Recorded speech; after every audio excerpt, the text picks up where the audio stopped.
প্রায় ২০ বছর আগে দুটো সরকারি পাম্প বসেছিল দিনহাটা ২ ব্লকের কালমাটিতে। এখন সেই পাম্পগুলো বন্ধ হয়ে পড়ে রয়েছে। ঊর্ধ্বমুখী তাপমাত্রা এবং পর্যাপ্ত বৃষ্টির অভাবে চাষের জমি শুকিয়ে যায়।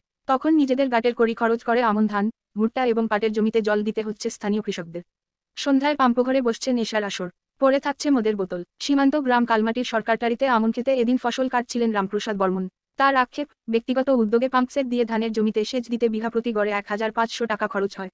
অথচ সরকারি পাম্প থেকে জল দিতে বিঘা প্রতি লাগত ৩০০ থেকে ৩৫০ টাকা। খরচ বেড়েছে প্রায় ৫ গুণ। কিন্তু প্রশাসনের নজরে এসব আসে না। শুধু রামপ্রসাদ নন, বামনহাট ২ গ্রাম পঞ্চায়েতের সরকারটারি এবং সংলগ্ন এলাকার কৃষিক্ষেতে খোঁজ করতে উঠে এল ভোগান্তির একই ছবি। সীমান্তবর্তী দিনহাটা ২ ব্লকের আর্থসামাজিকভাবে পিছিয়ে থাকা এলাকাগুলির অন্যতম কালমাটি। তপশিলি এবং সংখ্যালঘু অধ্যুষিত এই এলাকার প্রধান জীবিকা কৃষিকাজ। ২ দশক আগে বাম আমলে এলাকার জলসেচ পরিকাঠামোর উন্নতির জন্য কালমাটির সরকারটারিতে বসানো হয়েছিল দুটো পাম্প। স্থানীয় কৃষক জানান, কয়েক লক্ষ টাকার এই প্রকল্পের আওতায় ভূগর্ভস্থ জল তুলে পাইপলাইন এবং চেম্বারের মধ্যে দিয়ে জল পেতেন এলাকার ২ শতাধিক কৃষক। জলসেচ নিয়ে কোনো সমস্যা ছিল না। তার অভিযোগ, গত ৩ বছর ধরে পাম্পগুলো বন্ধ হয়ে পড়ে রয়েছে। ইটের তৈরি চেম্বারগুলিও ভেঙে গিয়েছে। ফের ব্যক্তিগত উদ্যোগে জলসেচ করতে হচ্ছে। তাহলে লক্ষ লক্ষ সরকারি টাকা ব্যয় করে লাভটা কি? প্রশ্ন তার।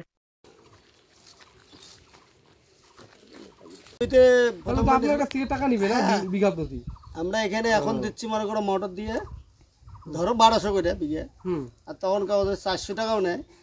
সাপ্লাই ভালো হয়, চালায় না তাই। এখানে একটা আরেকটা আছে ওখানে ওই ওদের বাড়িতেই।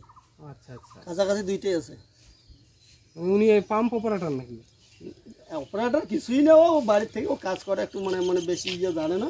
আচ্ছা আচ্ছা, এই আর কি, ওটু বেশি ইয়ে জানে পরিচিত। সামনে ওই ওখানে আরেকটা আছে, ওখানে পৌঁছতে পারি। এটা মনে করো পঞ্চায়েতের বাড়ি, ওইটা মনে করো ওর বাড়িটা ডিপ আছে এরকম একটা। ধান আর ভুট্টাই হয় বেশি না? ধান আর ভুট্টাই বেশি হয় না? ভুট্টা হয় না? ভুট খেয়ে এদিকে করে না, হয় কিন্তু ধানটাই বেশি করে সব ধান। এবার জলসেচ বুদ্ধি নেই। চেম্বার যতগুলো ছিল সব ভাঙিয়েছিল, সব কেটে নিয়ে গেছে, ইট খুলে হবে গেলে এতটাও নেই। কতদিন আগে চালু হয়েছিল এটা? প্রায় হ্যাঁ বহুত দিন আগে চালু হয়েছিল। তখনকার এই কারেন্ট ছিল কম, তখনকার ওই ছিল খালি পাম্প, মানে তেল দিয়ে জল। তখন এটা যখন চালু করলো তখন আবার ভালো চলছিল।